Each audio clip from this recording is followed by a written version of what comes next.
दोस्तों, मेरा नाम हेमंत है। कहानियाँ सुनाता हूँ, कहानियाँ जिनमें आप मिलते हैं खुद से। दोस्तों, हम सुन रहे थे कहानी सुनो तुम आओगे ना। इसके पिछले पार्ट में हमने देखा रूहान एक नया सा लड़का जो केमिस्ट्री टीचर है, जो उदयपुर अपने शहर से आकर सीकर में किसी कोचिंग में पढ़ाता है। यहाँ वो शर्मा अंकल के घर में किराए के कमरे में रहता है। शर्मा अंकल के घर के पास में ही रहने वाली टीना जो रूहान को पसंद करने लगी है। फिर एक दिन बहाना बनाकर वो अपनी कॉलेज बस को मिस करके रूहान के साथ कॉलेज जाने का मौका ढूंढ लेती है और उसे सब कुछ बता देती है। रूहान एक सादगी भरा लड़का है जिसने खुद के प्रति टीना के मन में सम्मान और प्यार देखकर उसे कॉलेज छोड़ते हुए मुस्कुराते हुए सिर्फ इतना बोला था, थैंक यू यार, अब पढ़ो जाके। सुबह शाम एक दूसरे को देखकर हल्का सा मुस्कुरा देने और चंद लम्हे कॉल पे होने वाली बातें कब इन दोनों शख्सों के लिए इतनी खास हो जाएगी पता ही नहीं चला। अब आगे। उस रोज़ पहली दफ़ा रात को 12:30 बजे टीना का कॉल आया था। इसके पहले हमने ऐसा कभी नहीं किया था। मैंने उसे पहले ही मना कर दिया था कि सुनो जी, ये रात भर की दिखावटी बातें हम नहीं करेंगे। तुम्हें मेरी कितनी फ़िक्र है मुझे बताने की ज़रूरत नहीं है, उसने कहा था। मैंने फ़ोन उठाया। हे, सो गया क्या? उसने कहा। नहीं तो बता, आज इतनी रात को फ़ोन? मैंने पूछा। क्यों, नहीं कर सकती क्या? ओके, गुड नाइट फिर, उसने कहा। अरे कर सकती है तो कुछ भी बता तो, हुआ क्या है? रूहान, एग्ज़ाम्स पूरे हो गए हैं मेरे। पापा बोल रहे थे रिज़ल्ट आते ही जयपुर भेज देंगे अंकल के घर पोस्ट ग्रेजुएशन के लिए। तो क्या हुआ इसमें, जाना तो पड़ेगा ना, पर तुझसे दूर कैसे रह पाऊँगी, ये टेंशन मेरा पीछा नहीं छोड़ रही। वैसे भी तू कौन सा मेरे पास ही रहती है, और वैसे भी एक ना एक दिन दूर तो जाना ही है। शादी की बात भी कर ही रहे होंगे आपके पापा कहीं ना कहीं। मैंने ज़्यादा सोचे बिना ही कह दिया। इस बार वो कुछ बोलने ही वाली थी पर उसका गला भर आया था। तो क्या करूँ मैं, नहीं मानेंगे वो, और तुझसे दूर जाने की बात तो सोच के ही मेरी जान निकल जाती है। तो किसी और के साथ खुश कैसे रहूँ मैं? सालों बाद आज उसकी इन बातों ने मेरी भी आंखों के कोर गीले कर दिए थे। चुप, अब के अब चुप, मैंने फिक्राना अंदाज में कहा।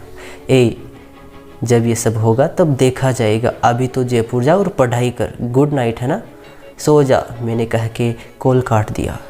कॉल कटे 10 मिनट हो चुके थे पर मैं बिना पलके झपकाए एक ही मुद्रा में बैठा रहा था।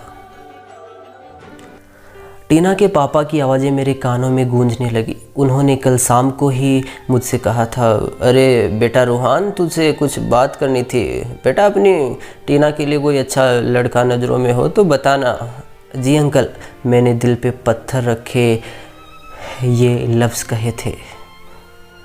उसकी शादी हो गई तो मैं क्या करूँगा? इस सवाल ने मेरे चेहरे से सारे रंग छीन लिए थे। रात के करीब 1:30 बज गए थे। मैं अपने ही सवालों से घिरा हुआ उस रात रो पड़ा था। मैंने तुरंत अपने जिगरी दोस्त राहुल को कॉल लगाया। उसने एक ही रिंग में कॉल उठा लिया था। वो जानता था मैं किसी चीज़ से परेशान हूँ। मैंने रोते हुए उसे सब बता दिया था, लेकिन उसकी बात मेरे दिल को चुभ सी गई थी। उसने कहा था, रूहान मेरे भाई, पेशेंस रख यार, और मेरी बात ध्यान से सुन। रूहान यार, उसे दूर रहने की आदत डाल मेरे भाई।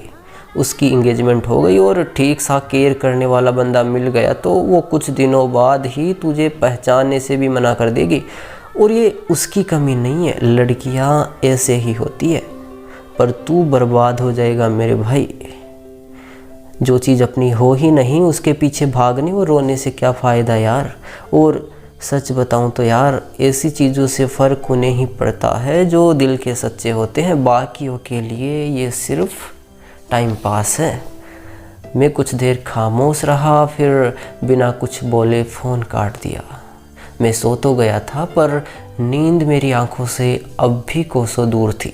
मैंने रूंधे हुए गले से खुद को ही कहा था, शायद राहुल सही बोल रहा था, जो अपना है ही नहीं उसकी काहे आस लगानी। अब मैं उससे ज़रूरत के हिसाब से ही बात करने लगा था। वो भी सब समझ चुकी थी। इन सब बातों को 1-1.5 महीना हो चला था। वो जयपुर जा चुकी थी और अब गुड मॉर्निंग गुड नाइट यही मैसेज दोनों ओर से आने होते थे। वो कॉलेज के हिसाब से सेटल्ड हो चुकी थी तो मैं भी उसे डिस्टर्ब नहीं करता था। मेरा क्या था, सुबह उठकर कोचिंग जाना और शाम को वापस आ जाना। पर शायद वो उत्साह कहीं मर सा गया था जो पहले उसको एक नज़र देखने से ही भर जाया करता था। 15 दिन बाद होली आने वाली थी तो मुझे भी बहुत दिनों बाद घर जाने का मौका मिलने वाला था। मैंने पहले से ही पैकिंग स्टार्ट कर दी थी। होली के एक सप्ताह पहले मैंने उसे मैसेज किया, ए आ रही है ना होली पर? मैं भी घर जा रहा हूँ। पर कोई रिप्लाई नहीं आया। रात को गुड नाइट का भी रिप्लाई नहीं आया, पर मैंने ध्यान नहीं दिया। अगले दिन दोपहर की ट्रेन से मुझे घर के लिए निकलना था। अगले दिन सुबह से ही मैं जाने की तैयारियों में लगा था, तभी किसी के आने की आहट सुनाई दी। आमतौर पर ऊपर मेरे कमरे में कोई आता जाता नहीं था। मैंने दरवाजे से झांक के देखा तो धाइल अंकल थे। आओ अंकल, क्या हुआ, मुझे बुला लेते? मैंने कहा, अरे नहीं बेटा, तुम कहीं जा रहे हो? पर आज तो अपने घर पर प्रोग्राम है, टीना की एंगेजमेंट के लिए लड़के वाले आ रहे हैं। बात फाइनल हो ही चुकी है तो हमने सोचा रस्म रिवाज करके रिश्ता पक्का कर दें। बढ़िया होली का मुहूर्त है, लड़का इंजीनियर है, विदेश से पैकेज उठाता है। मैं एक टक सब कुछ सुन रहा था। इन शब्दों ने मुझे अंदर से हरा दिया था।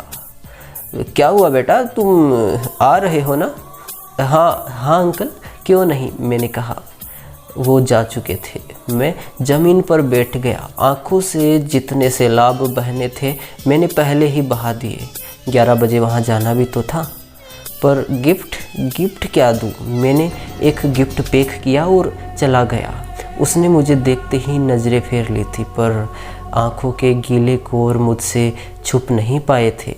मैंने न्यू कपल को गिफ्ट देके फ़ोटो क्लिक करवा के रेलवे स्टेशन के लिए निकल पड़ा।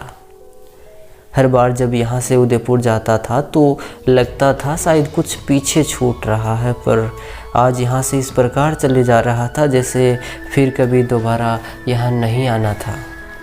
शाम को अंकल ने स्टेटस लगा रखा था जिसमें सब लोग गिफ्ट्स खोल रहे थे। मैंने उसे वही गिफ्ट दिया था जो उसने मुझे अपने हाथों से बना कर दिया था। उसमें एक लकड़ी के फ्रेम पर रेशम का कपड़ा लगाकर उस पर कढ़ाई से लिखा हुआ था, मेरी सारी खुशियाँ भी आपको लग जाएं। गॉड करे उसे सच में मेरी सारी खुशियाँ लग जाएं। मैं आते वक्त ही बॉस को कोचिंग की ब्रांच चेंज कर देने की एप्लीकेशन दे चुका था। बस इतनी सी थी ये कहानी।